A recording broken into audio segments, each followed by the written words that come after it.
অনেকে অভিযোগ করে আল্লাহ আমার এইটা দেয় নাই, ওইটা দেয় নাই, আমি এটা পাই নাই, ওইটা পাই নাই। ও পায়, আমি পাই না কেন? ওর চাকরি হয়, আমার হয় না কেন? ওর ব্যবসায় লাভ, আমার লস কেন? ওর বউ সুন্দরী, আমারটা কালা কেন? আছে না নাই? না, অভিযোগ করবেন না। আপনি যে অবস্থানে থেকে অখুশি, আপনি যেই অবস্থানে থেকে আল্লাহর কাছে অভিযোগ করতেছেন, আপনার এই অবস্থানে আসার জন্য অনেকে আল্লাহর কাছে দোয়া করতেছে, ঠিক কিনা? কিন্তু আপনি এই অবস্থানে খুশি না। অনেকে এই অবস্থানে আসতে চায়, তাদের স্বপ্ন যে তারা একদিন আপনার স্থানে আসবে, কিন্তু আপনি আপনার জায়গায় থেকে খুশি না। এজন্য উনজুর ইলা মান হুয়া আসফালা মিনকা, তোমার চেয়ে যে খারাপ অবস্থায় আছে তার দিকে তাকাও, তাহলে তোমার মনের দুঃখ ঘুচিয়ে দিবে কে? আপনার চেয়ে যে খারাপ অবস্থানে আছে তার দিকে দেখেন কি অবস্থা। আপনি এইটা চান, ওইটা চান, কত কিছু লাগবে আপনার। হসপিটালে যে দেখেন ক্যান্সারে আক্রান্ত রোগীদের কি অবস্থা দেখেন। ক্যান্সার যার নেই কোনো অ্যান্সার, বাঁচবে না সে। ওরে যে জিজ্ঞেস করেন, ভাই আমি তো বাড়ি চাই, গাড়ি চাই, আমার অনেক অভিযোগ, আমি এটা চাই, ওটা চাই, তুমি কি চাও? ক্যান্সার আক্রান্ত রোগীটা বলবে, আমি কিচ্ছু চাই না, আমি খালি বাঁচতে চাই। ক্যান্সার আক্রান্ত রোগীটা কি চায়? শুধু কি চায়? বাঁচতে চায়। আর আমাদের অনেক কিছু লাগবে। এজন্য বেঁচে যে আছি, এই জন্যই আলহামদুলিল্লাহ। শ্বাস প্রশ্বাস যে নিতে পারতেছি, বেঁচে আছি, অনেক দিয়েছে প্রভু, আর কিছু লাগবে না, আলহামদুলিল্লাহ পড়েন। চাওয়ার কোনো শেষ নাই, আছে?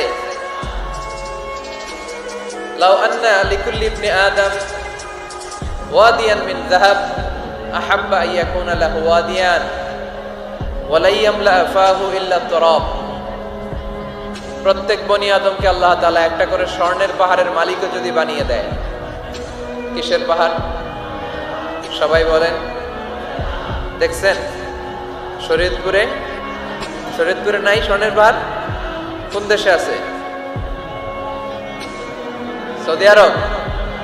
স্বর্ণের পাহাড় নাই, স্বর্ণের খনি আছে। স্বর্ণের পাহাড় এই পৃথিবীতে হবে না, স্বর্ণের পাহাড় পাওয়া যাবে জান্নাতে, ঠিক কিনা? প্রত্যেককে যদি আল্লাহ একটা করে স্বর্ণের পাহাড়ের মালিকও বানিয়ে দেয়, তারা আরো একটা স্বর্ণের পাহাড়ের মালিক হতে চাইবে।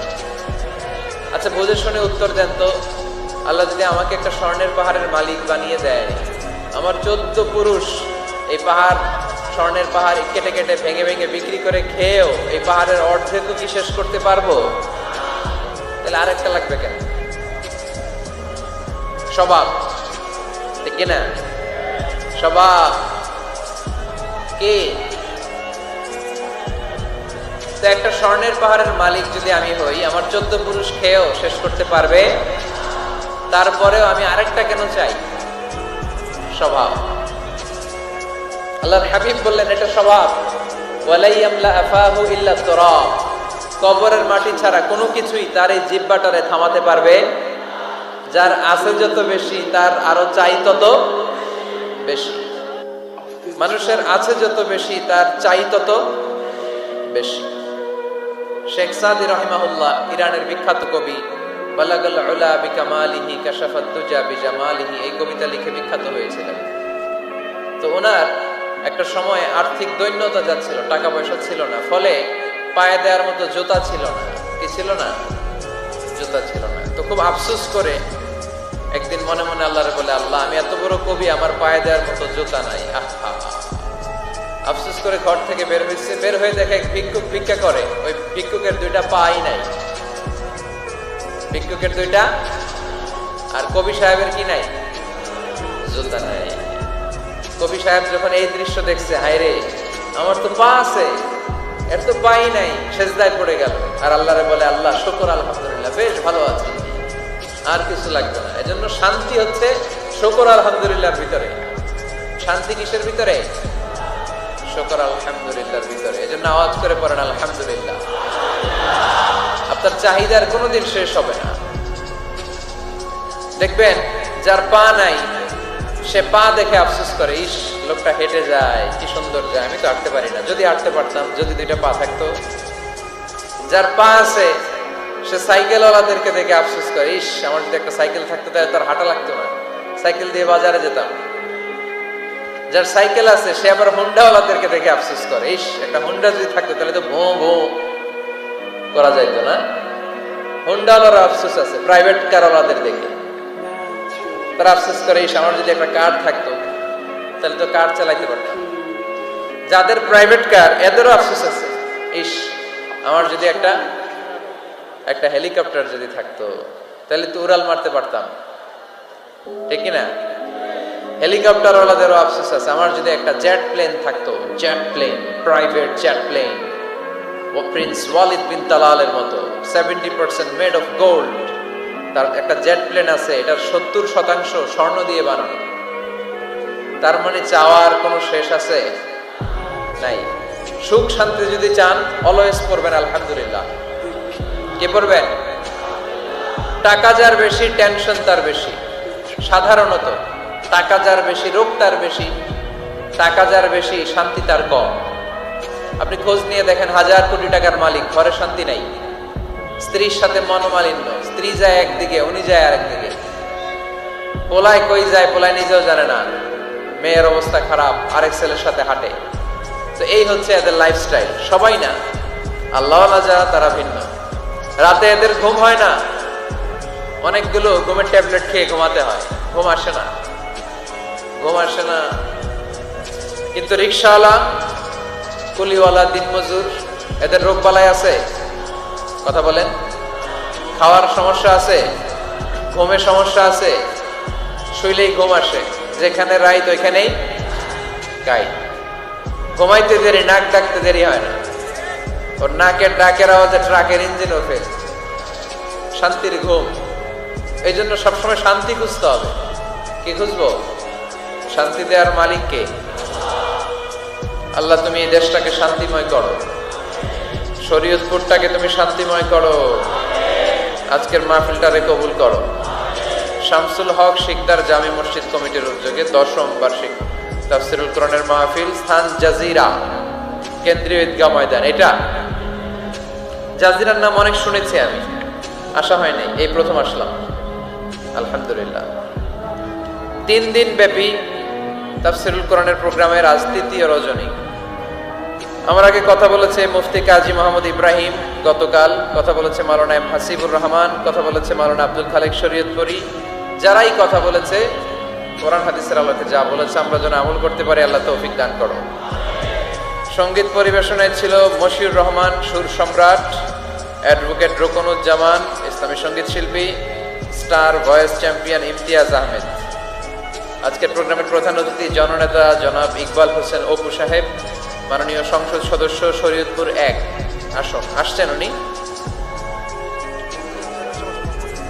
প্রতিনিধি হিসেবে, চেয়ারম্যান সাহেব যিনি বক্তব্য রাখলেন, সুন্দর বক্তব্য রেখেছেন উনি। বিশেষ অতিথি জননেতা আলহাজ মোবারক আলী শিকদার, চেয়ারম্যান উপজেলা পরিষদ জাজিরা। মাশাআল্লাহ, কত সুন্দর ইসলামের পক্ষে কথা বললো। এরকম চেয়ারম্যান আমরা চাই কি চাই না? অনেক চেয়ারম্যান মাহফিল বন্ধ করে দেয়, আছে না নাই? এগুলো ওনারা ভুল করে। ওনাদের উচিত মাহফিলগুলোতে আসা। যেমন আপনাদের চেয়ারম্যান এসেছে, আপনাদের ভালোবাসায় সিক্ত হয়েছে, ঠিক কিনা? আপনাদের দোয়া নিয়ে গিয়েছে, দোয়ার দরকার আছে না নাই? দোয়ার অনেক দাম। এজন্য জনপ্রতিনিধি যারা, আমি ওনাদেরকে বিনয়ের সাথে বলবো আপনারা মাহফিলগুলোতে আসবেন, এসে জনগণকে সালাম দিয়ে যাবেন, দোয়া নিয়ে যাবেন, দোয়ার অনেক দরকার। অতিথি হিসেবে আরো আছে জনাব মোহাম্মদ ইউনুস ব্যাপারী, জিএম নুরুল হক সাহেব, মোহাম্মদ ওমর ফারুক সাহেব। যারাই এসেছে আল্লাহ সবাইকে কবুল করো। বিশেষ করে আমার যুবক ভাইদেরকে আল্লাহ তুমি কবুল করো। সৈয়দনা ওমর ফারুকের মতো ইসলামের বীর সেনানী হিসেবে কবুল করে নাও। পর্দার আড়ালে মা বোনদেরকে আল্লাহ তুমি কবুল করো।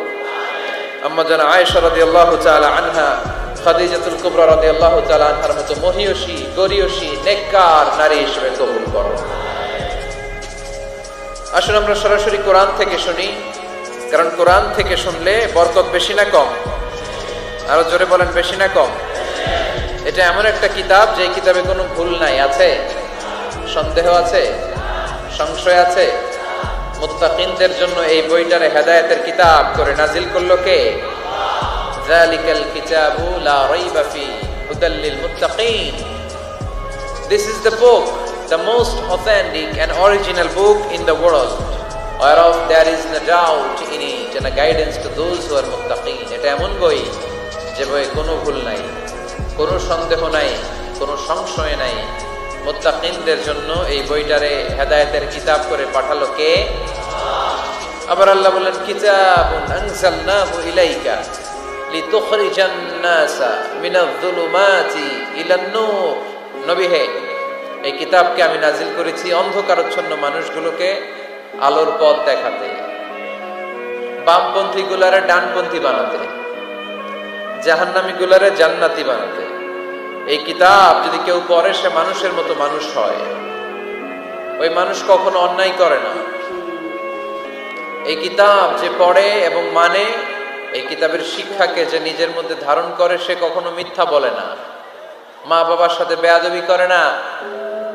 ওই আলোকিত মানুষটা কখনো টেন্ডারবাজি করে না, চাঁদাবাজি করে না, দুর্নীতিতে চ্যাম্পিয়ন হয় না, ক্যাসিনো ব্যবসায় নামে না। এই কোরআন যারা বুকে ধারণ করে এরা কোনোদিন পেঁয়াজের দাম বাড়ায় না। জোরে বলেন ঠিক কিনা? এরা কখনো তাদের কোনো কাজে জনমানুষের ক্ষতি করে না।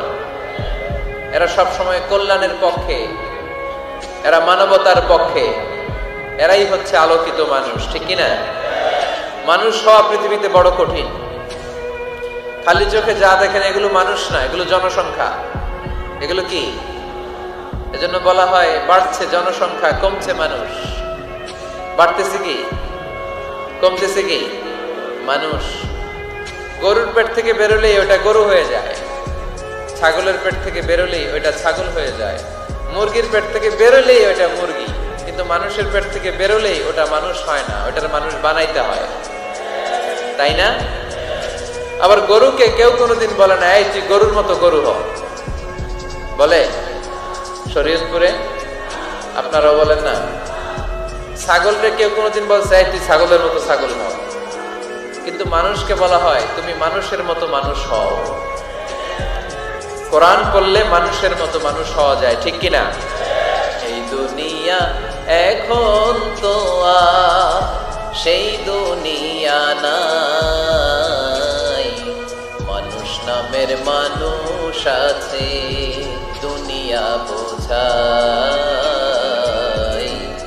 সেই মানুষের ভিড়ে আমার আসল মানুষ নাই, ঠিক কিনা? আসল মানুষের বড় অভাব। মানুষের মতো মানুষ খুঁজে পাওয়া দুষ্কর। এই কোরআন এসেছে আমাদেরকে মানুষের মতো মানুষ বানাতে। এজন্য এই কোরআন থেকে শুনলে লাভ না লস? কোরআনের সাথে আমাদের সম্পর্ক বাড়াতে হবে। প্রতিদিন কোরআন তেলাওয়াত করতে হবে। আপনারা করেন? হ্যাঁ, আজকে করছেন কারা কারা দেখি? মাশাআল্লাহ, মাশাআল্লাহ, হাত নামান।